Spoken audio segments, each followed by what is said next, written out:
Welcome to the part 2 of lecture 7. In this part, we will try to understand how we can estimate the beta or the regression coefficient of logistic regression. In the previous part of the lecture 7, we discussed how we can define the logistic regression with logit link log of p over 1 minus p equal to x transpose beta, or logistic regression with probit link where phi inverse p equal to x transpose beta. Now the question remains that how to estimate beta. For that, we will use the likelihood function of logistic regression with probit model and logistic regression of logit model, and we will try to maximize the likelihood function and try to estimate the MLE of beta. First, we will discuss the likelihood function of the probit model. Suppose yi equal and xi I equal to 1 to n contains the n independent sample. For single observation, probit model is probability of yi equal to 1 given xi is phi of xi transpose beta equal to pi. Note that the phi is the CDF of standard normal distribution. Probability of yi equal to 0 given xi is equal to 1 minus capital phi of xi transpose beta, or equal to 1 minus p sub I. The likelihood of a single observation of yi xi can be represented as f of yi equal to p of p to the power yi, or p to the raise yi 1 into 1 minus p to the raise 1 minus yi. That is same as phi of xi transpose beta to the power yi times 1 minus phi of xi transpose beta to the power 1 minus yi. Since the observations are independent, joint likelihood of the entire sample can be written as a product of phi of xi transpose beta to the power yi times 1 minus phi of xi transpose beta to the raise 1 minus y sub I.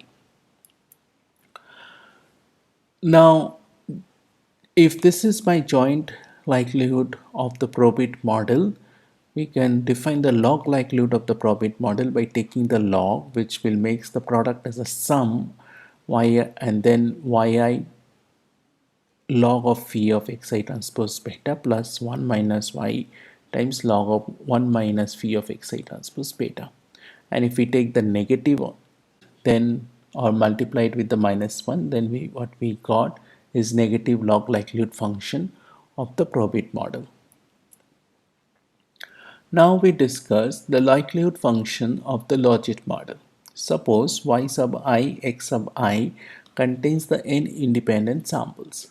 For single observation logit model, we can define probability of yi equal to 1 e to the power xi transpose beta by 1 plus e to the power xi transpose beta. So probability of yi equal to 0 is equal to 1 minus e to the power xi transpose beta by 1 plus e to the power xi transpose beta is equal to 1 by 1 plus e to the power xi transpose beta. The likelihood of a single observation yi xi is, you can write it as f of yi xi given beta as p to the power yi 1 minus p to the power 1 minus yi, and pi you replace this with this function e to the power xi transpose beta by 1 plus xi transpose beta, and 1 minus pi you replace with this function. So that will give you the likelihood of a single observation. And once you have the likelihood of the single observation, this is the likelihood of the single observation. Once you have the likelihood of the single observation, you put it through the joint likelihood of the entire sample, and that gives you the likelihood of the entire samples. Now, how we estimate the maximum likelihood estimate? So we have to pass it through some optimization routine to find the at which value of beta the likelihood function is maximum. So we can solve the MLE beta hat as argmax of beta over beta. Basically, it's an argument of the maximized value of the likelihood function or log likelihood function or the arc mean of the negative log likelihood function. So for this optimization methods, we can resort to some kind of gradient descent algorithm, typically gradient descent algorithms, or popularly known as in the stat community Newton-Raphson's or the scoring algorithms. Fisher scoring algorithms can be used as a used to minimize the negative log likelihood function. This is actually general recipe of any statistical model.